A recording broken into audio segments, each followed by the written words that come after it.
Good morning class. आज हम लोग अपने चैप्टर 5 को समझेंगे, ठीक है ना। तो यहाँ पे चैप्टर 5 जो है वो हमारा क्रिएटिंग प्रेजेंटेशन का है। प्रेजेंटेशन मतलब हम पावर पॉइंट पे जो भी वर्क करते हैं वो हमारा प्रेजेंटेशन कहलाता है। तो यहाँ पे सबसे पहले आपको दिया गया है प्रेजेंटेशन को ओपन करना, यानी कि हम पावर पॉइंट को कहाँ से ओपन करते हैं। तो इस फर्स्ट वाले पेज में आपको वही बताया गया है। सबसे पहले हमें क्या करना है, first as at all we click on the start button, and after that all programs, then Microsoft Office, and in Microsoft Office we found the Microsoft PowerPoint 2010। ठीक है ना। तो सबसे पहले हमें क्या करना है, स्टार्ट बटन पे क्लिक करना है, उसके बाद में ऑल प्रोग्राम्स पे क्लिक करना है। फिर वहाँ पे हमको माइक्रोसॉफ्ट ऑफिस का एक फ़ोल्डर मिलेगा। उस फोल्डर पे जैसे हम क्लिक करेंगे तो वहाँ पे माइक्रोसॉफ्ट ऑफिस आएगा, उस पर हमें क्लिक कर देना है। तो जैसे ही हम माइक्रोसॉफ्ट ऑफिस पावर पॉइंट पे क्लिक करेंगे तो हमारा जो प्रेजेंटेशन है वो ओपन हो जाएगा। अब आगे बोल रहा है कि अ window opens with a blank presentation title presentation one. यानी कि हमारा जब प्रेजेंटेशन ओपन होके आएगा तो उसमें एक विंडो खुल के आएगी। उस विंडो को बाई डिफ़ॉल्ट वो नाम देता है प्रेजेंटेशन वन। यानी कि अगर हम अपनी जो वर्क है, जो हमारी प्रेजेंटेशन है, उसको सेव नहीं करते हैं तो वो हमारा बाय डिफ़ॉल्ट प्रेजेंटेशन वन के नाम से सेव कर लेता है। आगे दिया हुआ है the slide pan display a slide called the title slide. यानी कि जो पहली स्लाइड वहाँ पे हमें दिखाई देती है वो टाइटल स्लाइड होती है। The title slide has two place holders. अब टाइटल जो स्लाइड है उसमें आपको दो प्लेस होल्डर्स दिख रहे हैं। मतलब प्लेस होल्डर होता है लिखने की जगह, वो प्लेस जहां हम अपने प्रेजेंटेशन में लिखते हैं। तो इस स्लाइड में आपको दो जगह दिख रही होंगी। एक लिखा है क्लिक टू ऐड टाइटल, उसी के नीचे लिखा है क्लिक टू ऐड सब टाइटल। तो ये जो दो बॉक्स दिख रहे हैं ना आपको, यही कहलाते हैं प्लेस होल्डर्स। अब अगर हमें इसमें कुछ लिखना है तो हम उसमें केवल क्लिक कर देंगे। जैसे हमें ऊपर वाले अगर बॉक्स में लिखना है क्लिक टू ऐड टाइटल वाले में, तो हमें सिंपली बस क्लिक करना है और हम फिर टाइप करना स्टार्ट कर सकते हैं। नेक्स्ट सेकंड पेज पे हम आते हैं तो इसमें लिखा हुआ है selecting a layout for a blank presentation. यानी कि जैसे हमारी फर्स्ट स्लाइड आई थी जिसको हमने क्या बोला था, टाइटल स्लाइड। तो टाइटल स्लाइड की तरह हम चाहते हैं कि अगले जो भी हमारी स्लाइड्स आएँ वो थोड़ी डिफरेंट आएँ। यानी कि फर्स्ट जो हमारी टाइटल स्लाइड थी उसमें दो प्लेस होल्डर्स थे, एक टाइटल के लिए था, एक सब टाइटल के लिए था। तो सेकंड जो स्लाइड आए उसमें हम चाहते हैं कि थोड़ा डिफरेंट आए। तो उसके लिए हम क्या करेंगे, हमें क्या करना है, सबसे पहले स्लाइड लेआउट में जाना है। वहाँ पे हमें कई अलग अलग तरीके के लेआउट्स मिल जाएंगे जहाँ से हम कोई सा भी चूज़ कर सकते हैं। तो जैसा कि आपको इस पिक्चर में दिख रहा है 5.1 जो पिक्चर है उसमें कई सारे प्लेस होल्डर्स वहाँ पे आपको स्लाइड में दिखाई दे रहे हैं। जैसे कि पहला था टाइटल स्लाइड जो हमारा पहली वाली स्लाइड में आया था। सेकंड है टाइटल एंड कंटेंट। इसमें भी हम क्या कर सकते हैं, टाइटल दे सकते हैं और कोई भी कंटेंट यानी कि पिक्चर है, कोई ग्राफ है, वीडियो है, तो उसको ऐड करा सकते हैं। सेक्शन हेडर, इसमें हम अपनी हेडिंग्स वगैरह ऐड कर सकते हैं। टू कंटेंट, यहाँ पे हमें क्या करना होता है, जब हमें किसी दो कंटेंट के बीच में डिफरेंस लाना होता है, मतलब हम दो के बीच में कंपेयर कर रहे होते हैं पिक्चर्स में या किसी और भी चीज़ में, तो हम इसको चूज़ करते हैं। इसी के बाद में अगला वाला कंपैरिजन है, ये भी सेम वही है। उसके बाद में टाइटल ओनली है, तो टाइटल ओनली में आपकी केवल टाइटल आएगा। ब्लैंक है, फिर उसके बाद में ब्लैंक में आप पूरी स्लाइड में पूरे पेज में लिख सकते हैं। उसके बाद में आता है कंटेंट विद कैप्शन, यानी कि हमें कोई कैप्शन लिखना है उसके बारे में तो हम उसका यूज़ करेंगे।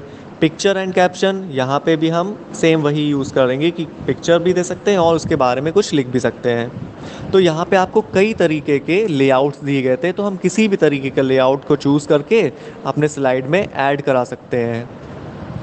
नेक्स्ट आता है वर्किंग विद टेक्स्ट बॉक्सेस। अब टेक्स्ट बॉक्सेस क्या होते हैं, टेक्स्ट का मतलब होता है हमारा जो फॉन्ट है जो हम लिखना चाह रहे हैं, और बॉक्स का मतलब होता है बॉक्स यानी कि वो टेक्स्ट जो हम किसी भी बॉक्स में लिखें। ठीक है ना। तो हम क्या करेंगे, अगर मान लीजिए जैसे कि हमारी फर्स्ट स्लाइड है, फर्स्ट स्लाइड में क्या था, हमारे पास दो ही प्लेस होल्डर थे। हम चाहते हैं कि एक प्लेस होल्डर और आ जाए, एक और लिखने के लिए मेरे पास बॉक्स आए, तो हम क्या करेंगे, यहाँ पे टेक्स्ट बॉक्स में से उसको लेके ऐड करा सकते हैं। फिर आता है इंसर्टिंग अ टेक्स्ट बॉक्स। अब हम टेक्स्ट बॉक्स को कैसे ऐड कराएं, उसके लिए आपको क्या करना है, सबसे पहले इंसर्ट टैब पे जाना है, वहाँ आपको टेक्स्ट बॉक्स मिलेगा, उसमें टेक्स्ट ग्रुप, ठीक है ना। तो टेक्स्ट ग्रुप में आपको क्या मिलेगा, टेक्स्ट बॉक्स। उस टेक्स्ट बॉक्स पे आपको बस क्लिक करना है और फिर आप क्या करेंगे, अपने कर्सर को जहाँ से चाहे वहाँ पे ड्रैग करा के उस बॉक्स को उतना बड़ा कर सकते हैं और फिर सिंपली उस पर बॉक्स में क्लिक करके उसके अंदर अपने टेक्स्ट को राइट कर सकते हैं। दूसरा इसमें है, हम इसका साइज़ भी बढ़ा सकते हैं, साइज़ भी चेंज कर सकते हैं। इसके कॉर्नर्स पे आपको राउंड साइड के दिख रहे हैं ना, तो राउंड साइड पे जो भी आता है ना, तो वहाँ पे जब हम अपने माउस को लेके जाते हैं तो उसको हम ड्रैग करके अपने बॉक्स को इंक्रीज़ या डिक्रीज़ कर सकते हैं उसके साइज़ को। नेक्स्ट हमारा आता है पेज नंबर 3। इसमें सबसे पहले जो हेडिंग दी है वो है मूविंग अ टेक्स्ट बॉक्स, यानी कि हमने जो भी टेक्स्ट बॉक्स अभी इंसर्ट कराया है उसको मूव कराना, मतलब एक जगह से दूसरी जगह पे उसको शिफ्ट कर देना। उसके लिए हमें क्या करना है, बहुत ही सिंपल है। इसमें आपको क्या करना है, जो आपका टेक्स्ट बॉक्स है उसके ऊपर जब हम क्लिक करेंगे तो राउंड आपका शेप में आ जाएगा, सॉरी राउंड नहीं, स्क्वायर शेप में। तो जैसा कि आपको पिक्चर में दिख रहा है ना, तो जैसे हमने क्लिक किया उसके चारों तरफ एक बाउंड्री सी बन गई, उस पर आपको क्या करना है, माउस पे लेके जाना है, आउटलाइन जो उसकी बनी है ना उस पे लेके जाना है माउस को। तो जैसे हम उसकी आउटलाइन पे अपने माउस को लेके जाएंगे तो वो 4 हेडेड एरो में चेंज हो जाएगा। फिर हमें क्या करना है, उस को ड्रैग करना है कहीं पे भी जहाँ पे आप उसको ले जाना चाहते हैं। तो हम क्या करेंगे, अपने माउस को ड्रैग करेंगे और उसको फिर वहाँ पे ड्रॉप कर देंगे। मतलब अगर हम अपने माउस को ऊपर से लेके नीचे लाते हैं तो हमारा जो बॉक्स है वो ऊपर से नीचे शिफ्ट हो जाएगा और वहाँ पे मूव कर जाएगा। नेक्स्ट हेडिंग आती है डिलीट अ टेक्स्ट बॉक्स। हमें अगर कभी ज़रूरत पड़ती है कि मान लीजिए हमारा कोई टेक्स्ट बॉक्स एक्स्ट्रा में आ गया है, हमें उसकी ज़रूरत नहीं है, तो हम उसको डिलीट भी कर सकते हैं। उसके लिए भी आपको क्या करना है, पहले उस जो बॉक्स है उस पर क्लिक करना है और फिर जो हमारी जो कीबोर्ड में डिलीट की होती है उसमें आपको प्रेस कर देना है। तो जैसे ही हम डिलीट की को प्रेस करेंगे वो हमारा बॉक्स डिलीट हो जाएगा। नेक्स्ट आता है फॉर्मेटिंग टेक्स्ट। अब फॉर्मेटिंग तो आप लोग जानते ही हैं, फॉर्मेटिंग क्या होता है, हमारा टेक्स्ट जो भी लिखा हुआ है, जो भी हमने डॉक्यूमेंट अभी टाइप किया है उसमें चेंजेस करना, उसके टेक्स्ट को बोल्ड करना, उसमें साइज़ चेंज करना, ठीक है ना, उसको कलरफुल बनाना, ये सारी चीज़ें क्या कहलाती हैं, फॉर्मेटिंग। तो एम एस वर्ड की तरह ही हम एम एस पावर पॉइंट में भी फॉर्मेटिंग कर सकते हैं। तो सबसे पहले इसमें दिया हुआ है चेंजिंग द फॉन्ट। तो उसके लिए हमें क्या करना पड़ेगा, एम एस वर्ड में हम क्या करते थे, सबसे पहले अपने टेक्स्ट को सिलेक्ट करते थे।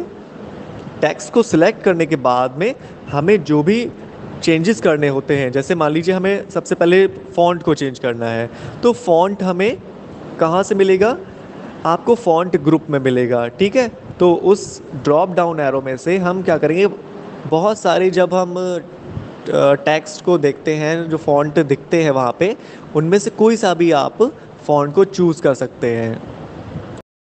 अब आता है हमारा नेक्स्ट पेज।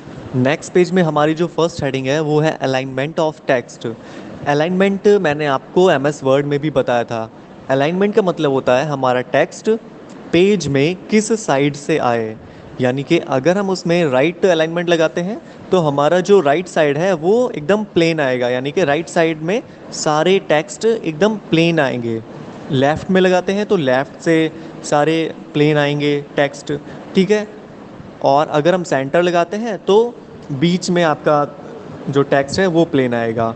और जस्टिफाई लगाते हैं तो दोनों साइडों में आपका राइट और लेफ़्ट दोनों ही साइडों में प्लेन आता है टेक्स्ट, ठीक है ना, यानी कि बराबर आता है।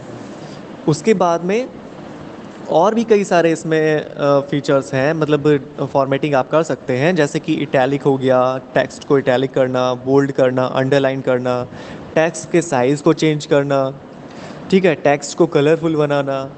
तो आप फॉर्मेटिंग में कई सारे यहाँ पे चेंजेस कर सकते हैं। उसके बाद में हमारी नेक्स्ट हेडिंग आती है अप्लाइंग बुलेट्स एंड नंबरिंग। जिस तरीके से हमने एम एस वर्ड में बुलेट्स और नंबरों का यूज़ किया था, उसको सीखा था, वैसे ही यहाँ पे भी इसका यूज़ है। अगर हम अपनी स्लाइड में कोई लिस्ट बना रहे हैं, मान लीजिए जैसे कि आपको इस पिक्चर में दिख रहा है नेम्स ऑफ फ्लावर्स लिखा है ना, तो नेम ऑफ फ्लावर्स में क्या है, अलग अलग तरीके के फ्लावर्स के नेम आपको बताए गए हैं। तो उसको बताने के लिए हमें क्या करना है, उसको या तो नंबरिंग में लिख देना है या आप उसमें बुलेट्स का यूज़ कर सकते हैं, जैसे कि इसमें किया गया है। तो हमें क्या करना है, सबसे पहले आपको बुलेट बटन पे जाना होगा, ठीक है, जो कि आपको कहाँ मिलेगा, होम टैब में, पैराग्राफ ग्रुप में। जो होम टैब होता है हमारा, उसमें एक पैराग्राफ ग्रुप होता है और उस पैराग्राफ ग्रुप में आपको बुलेट्स नाम से मिल जाता है ये। तो वहाँ पे हम क्या करेंगे, कई सारे हमारे सामने बुलेट्स खुल के आएंगे, आप जैसा भी चाहें उसको चूज़ कर सकते हैं अपनी चॉइस के अनुरूप, ठीक है ना। तो जैसा आपको ठीक लगेगा उस हिसाब से आप अपना बुलेट्स को चूज़ करेंगे, फिर उस लिस्ट को प्रिपेयर कर लेंगे, तैयार कर देंगे। और अगर हमें नंबरिंग यूज़ करनी है तो हम नंबरिंग का भी यूज़ कर सकते हैं। नंबरिंग हमारी 1 2 3 या फिर रोमन नंबर्स में आ सकती है, ABC में आ सकती है, स्मॉल लेटर्स हो सकता है ABC का, या फिर कैपिटल लेटर्स भी हो सकता है, ठीक है। तो आप लोग यहाँ पे बुलेट्स और नंबरिंग में अलग अलग तरीके की चीज़ों को अपने मन के हिसाब से चूज़ कर सकते हैं और उसको यूज़ कर सकते हैं। अब नेक्स्ट आता है अप्लाइंग थीम। अब इसमें थीम क्या चीज़ होती है, थीम होती है हमारी प्रेजेंटेशन कितनी अच्छी दिख रही है, ठीक है ना, हमारी प्रेजेंटेशन कितना अट्रैक्ट कर रही है लोगों को। तो उसके लिए हम क्या करते हैं, उसमें कुछ थीम्स का यूज़ करते हैं। तो कुछ जो थीम्स हैं वो हमारी रेडीमेड उसमें मिल जाती हैं। उसके लिए आपको क्या करना होता है, आपको सिंपली फाइल पे जाना है, फाइल पे आपको न्यू पे चूज़ करना है, न्यू में आपको थीम पे जाना है। अब थीम में आपको कई सारी वहाँ पे थीम्स मिल जाएंगी। थीम का मतलब होता है आपके बैकग्राउंड को चेंज करना। जो हमारा अभी स्लाइड में वाइट जा रहा है ना, तो वहाँ पे अब आपका वाइट पेज नहीं आएगा बल्कि कलरफुल आएगा, थोड़ा डिज़ाइनर आएगा। जैसे ही आप स्लाइड को वहाँ पे अपनी थीम को चूज़ करते हैं उस हिसाब से आपका जो पेज है वो चेंज हो जाएगा, ठीक है। तो थीम का मतलब होता है आपके स्लाइड में जितने भी पेजेस हैं उसमें चेंजेस कर देना, उसको कलरफुल बनाना, उसमें थोड़ा डिज़ाइन बनाना, ठीक है। तो आपको थीम में अगले पेज पे दिया जा रहा है कि किस तरीके से हम थीम को चेंज कर सकते हैं, किस तरीके से हम थीम को अप्लाई कर सकते हैं। अगला जो हमारा पेज है उसमें हमें अपने प्रेजेंटेशन को बनाना है टेम्पलेट के हिसाब से, मतलब टेम्पलेट का यूज़ करके। तो टेम्पलेट होता क्या है, सबसे पहले हम टेम्पलेट को समझते हैं। टेम्पलेट जो होता है वो हमारा प्री डिज़ाइंड प्रेजेंटेशन होता है, यानी कि पहले से बनी हुई प्रेजेंटेशन हमारी स्लाइड्स होती हैं। इसमें आपको पहले से ही लगी हुई थीम मिल जाती है, पहले से लिखा हुआ मैटर मिल जाता है, बस आपको उस मैटर को चेंज करना होता है। अब जैसे कि हमारा इसमें क्या दिया है, क्विज़ शो, क्विज़ शो करके दे रहा है, तो हमें इसके नाम से ही पता चल रहा है क्विज़, यानी कि हमारा इसमें क्या होगा, क्विज़ होगा। तो क्विज़ से रिलेटेड ही हमारी सारी स्लाइड्स होंगी, मैटर भी वही लिखा होगा। तो हम क्या कर सकते हैं, इसके बस मैटर को आपको चेंज करना है, जो लिखा है उसको आपको डिलीट करके अपने मैटर को वहाँ पे लिख देना है सिंपली। तो इसमें आपको पहले से ही सब कुछ मिल जाता है, कुछ नहीं करना होता है, बस आपको अपना मैटर लिखना होता है जो भी आपका डॉक्यूमेंट है।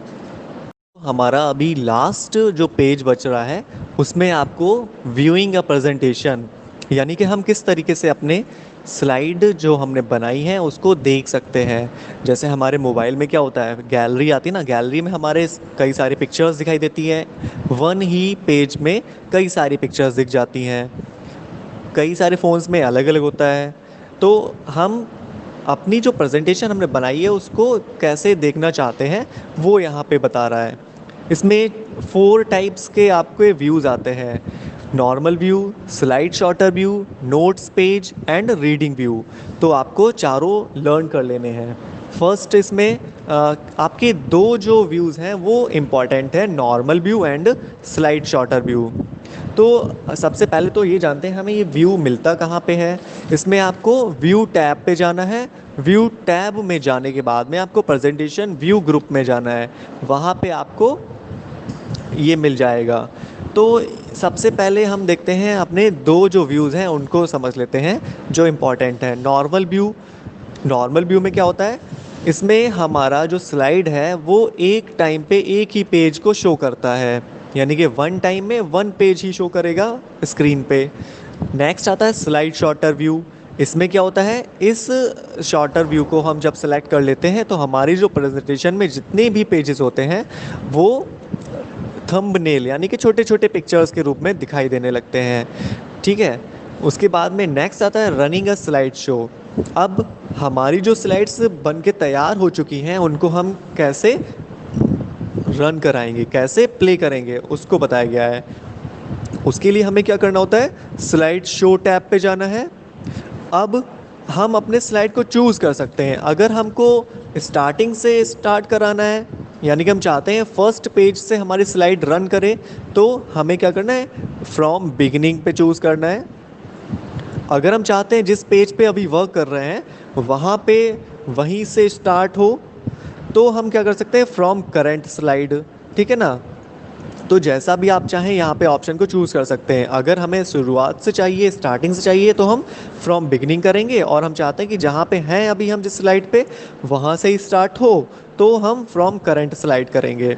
ठीक है, तो हमें इसके लिए क्या करना होता है, इसके लिए हमें सबसे पहले स्लाइड शॉर्टर व्यू में, सॉरी स्लाइड शो में जाना होता है। स्लाइड शो टैब में जाने के बाद में आपको स्टार्ट स्लाइड शो ग्रुप मिलेगा, वहाँ से आप इसको चूज़ कर सकते हैं।